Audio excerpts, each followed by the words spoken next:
How's it going, YouTube? Well, it's the beginning of the year, that's for sure. Out here in Georgia right now. Just know that if you work with KLLM, then their policy is don't park on the on-ramp. Don't do it. You know, I was falling asleep the other night at the wheel, so I decided to park on the on-ramp because of the fact that putting my life and everybody else's life in danger, right? First thing in the morning, my dispatcher hits me up and they hit you, they're gonna sue you, then they're gonna sue the company and blah blah blah blah blah.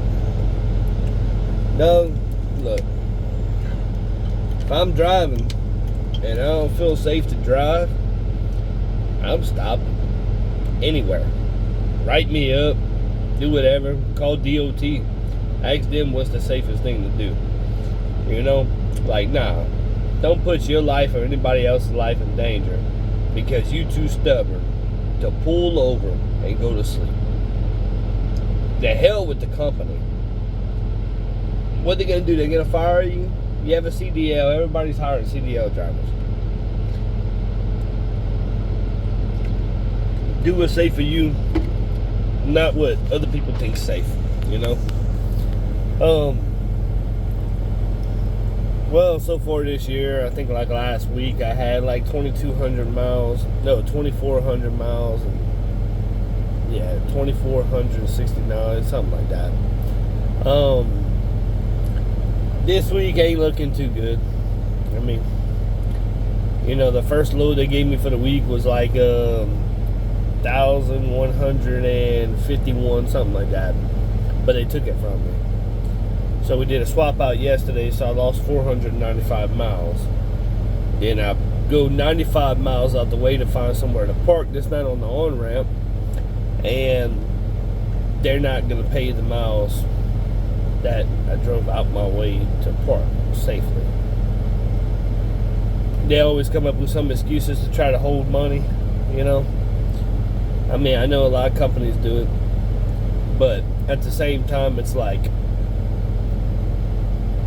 why are you doing less for your drivers whenever we're the ones that keep your company afloat? You don't keep your company afloat. What? You get people to manage your money? Okay. But if it wasn't for your drivers, where would your company really be? You wouldn't have one. You know what I'm saying? Not this one anyways. But that's just my personal opinion on that. You know, yesterday my dispatcher was fucking trying to sit there and, you know, pretty much coming me all crazy and shit. So then I told the old man something, and I don't know, he came back with something. How he said that? You're more than happy to go. You're more than welcome to go somewhere else. You can leave. So, you know, I had called it KLLM. Like, look, yo, you need to switch my dispatcher, because if this man does not stop messaging me this crazy stuff that he's messaging me, like, something's gonna happen and it's not gonna be nice. You know what I'm saying? Like, I don't, no, son, don't think so. So I'm supposed to be getting a new dispatcher. Hopefully things go well then. You know, my thing is miles, man. Miles. You only get paid if the tires are rolling. You don't get paid for just sitting here. You know? And it's bad enough sometimes they'll have you scheduled to drop off a load, you know, 3 days, and it only takes you a day to get there. So you're sitting on your ass for 2 days, not doing nothing, you know? Like, I don't like shit like that, you know? Some people do, because, you know, you get chill time, you get to play the Xbox or the PlayStation or whatever. But I mean, like, I'm all about money. Let's make this fucking money, you know? And then, like, a lot of things that KLM likes throwing at you is, oh, well, you're a company driver. You're a company driver. So, hold on. You telling me that because I'm a company driver, I get treated a lot less than a lease purchase driver, right? But you're not even doing lease purchase right now to be throwing in people's face that you're a company driver. So, almost makes no fucking sense because of the fact that, like, I don't want to be a company driver. I want to be a lease driver. I want to own my own truck that way I ain't got to work for y'all dumb motherfuckers, you know? But other than that, though, man, I mean, it is what it is, you know? This is just part of a company, period. No matter where you go, there's always going to be some bullshit. Just some bullshit just don't need to be fucking tolerated.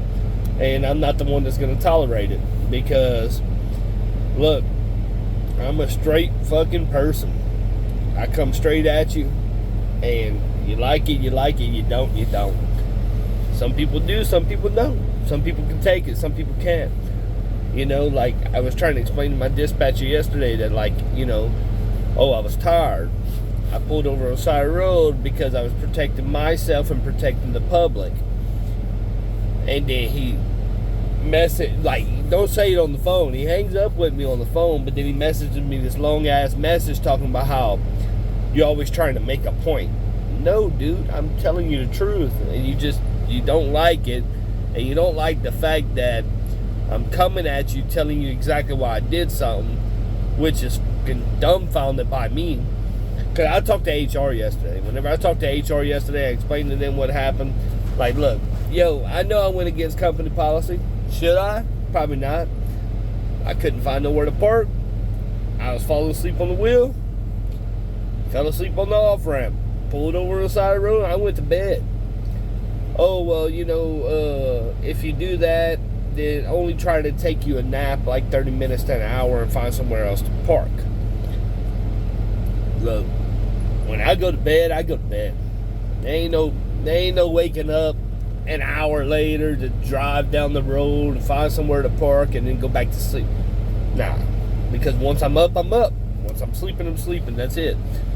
So, but I mean, HR didn't really have nothing to say. The dispatcher had a lot to say, but HR didn't have nothing to say, you know, like, hey, look, you're not supposed to do it, but I mean, in this situation, you know, there ain't much that we can really say about it, you know what I'm saying? So,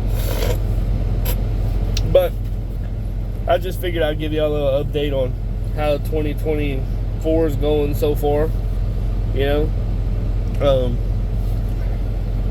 I guess we'll see, right?